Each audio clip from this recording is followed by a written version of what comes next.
Hello everyone, I'm Christopher Tan and welcome to Providence Money Wisdom, an original podcast inspired by my book Money Wisdom, Simple Truths for Financial Wellness. In this podcast, I'll be sharing simple financial truths to guide you in navigating through the minefields of misinformation and false promises in order to achieve financial security and peace of mind. Relearning, insurance, and more. Given its importance, I want to delve into issues regarding the subjects of insurance and investment management. Firstly, on term versus whole life insurance. I've been advocating since the early 2000s to buy term insurance plans instead of whole life insurance. There are several compelling reasons. Firstly, most of us do not need insurance to cover beyond our retirement years, except for medical expense insurance such as hospitalization and surgical plans.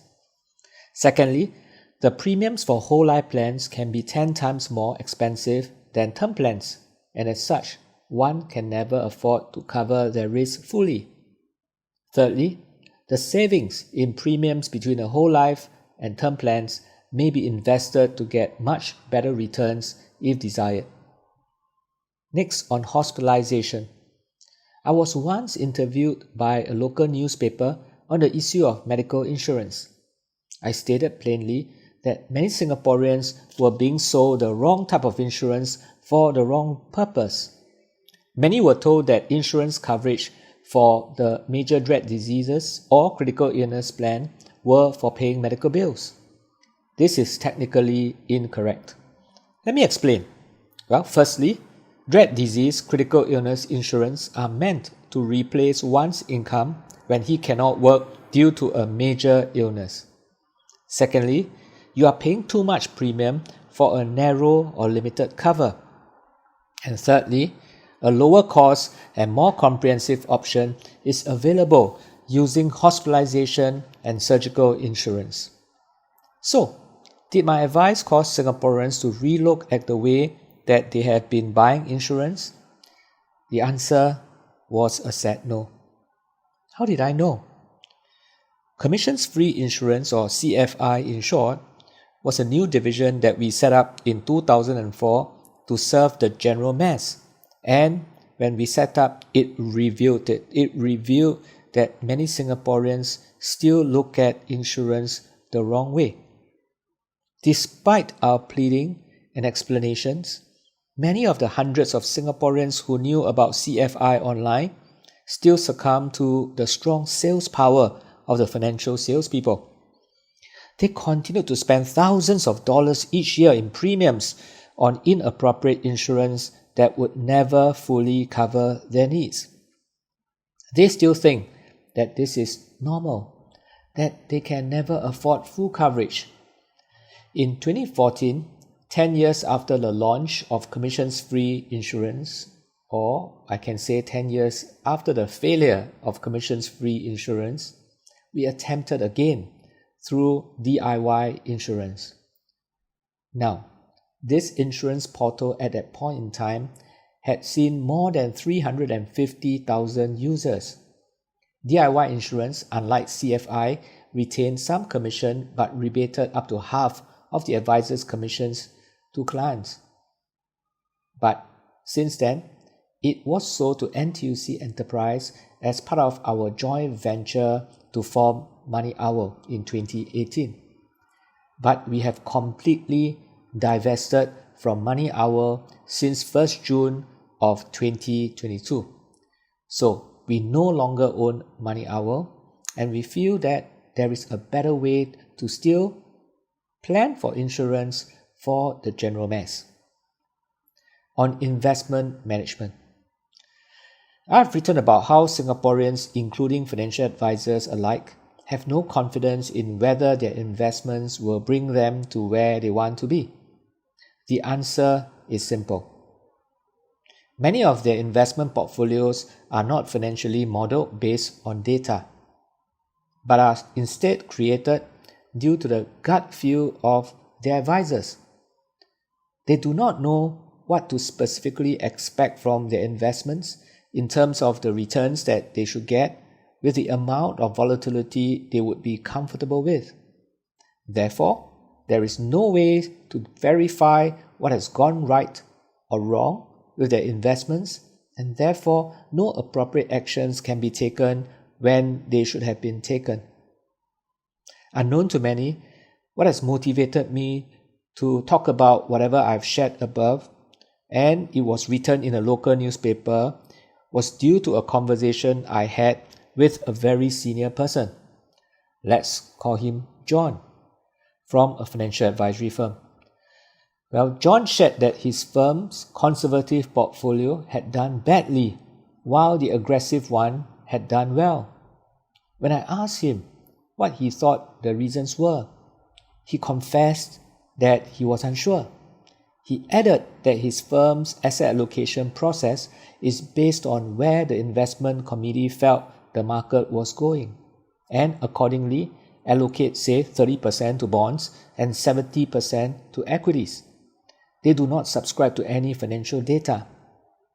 Frankly, I could not believe what John had shared. How can a responsible advisor manage clients' hard-earned money without any data, so as to support the asset allocation process? I'm not saying that investment decisions should be taken purely based on quantitative methods, but it is totally unacceptable without it.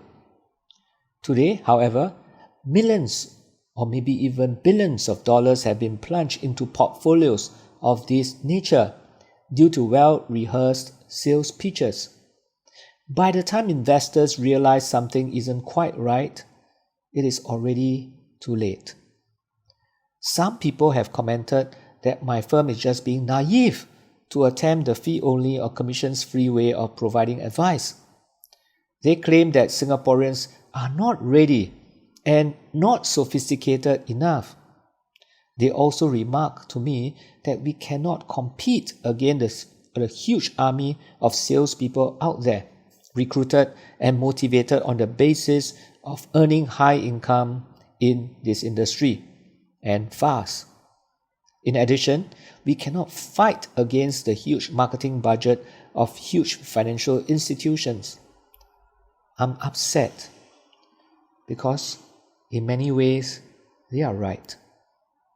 Those who have become our clients are the minority of the affluent, high net worth individuals and mass affluent. The majority of the Singaporeans out there continue to dish out thousands of dollars each year, paying commissions, buying products. When things don't turn out the way they expect it to be, they blame the profession. You sense my frustration, don't you? Someone has asked me, why don't you just go along with the flow? Just give people what they want and earn the lucrative commissions that come along with it. To this, I have two stories to tell. Story number one. In 2001, my son was warded in hospital due to gastroenteritis. He stayed in a one-bedder throughout his admission, received the best treatment and accommodation. While I was in the lobby reading some magazines and whiling away my time, I overheard a telephone conversation of a woman. Apparently, her son was warded for a more serious illness. She was sobbing and lamenting that she might have problems with the medical bills and that the benefits of insurance were all but a big lie. She said that she had paid hundreds of dollars each month for her son's insurance, but she would not be able to claim a single cent. As for my son, he left the hospital 3 days later without me having to pay a single cent, all because I had an insurance for him and that cost only hundreds of dollars per year. Well, you guessed it right. What I bought for my son was a hospitalization plan, whereas for that lady, it was quite likely that she bought a critical illness plan, which she could not claim because the son was not warded for a critical condition. Story number two. One day, someone told me that our common friend who had retired from the civil service some time back had lost more than half of his pension due to poor investment decisions. He was in his mid-60s and had to continue working. What lessons can we draw from the two stories that I've just shared? The answer is simply this. We are not dealing with people's money, or rather, we are not just dealing with people's money, but their lives. It is not that we are not interested in being profitable. It is just that we believe that the wealth advisory business is not a get-rich-quick scheme at the expense of people's dreams. And that is why we have decided to go fee only since the day we started back in the early 2000s.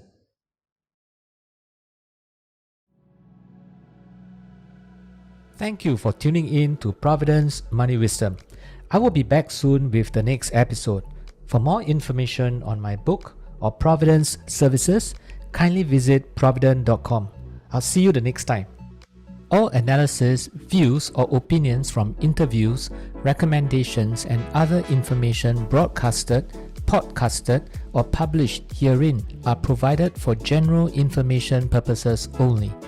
Information expressed does not take into account any specific situation, particular needs or objectives and should not be construed as specific advice or a recommendation.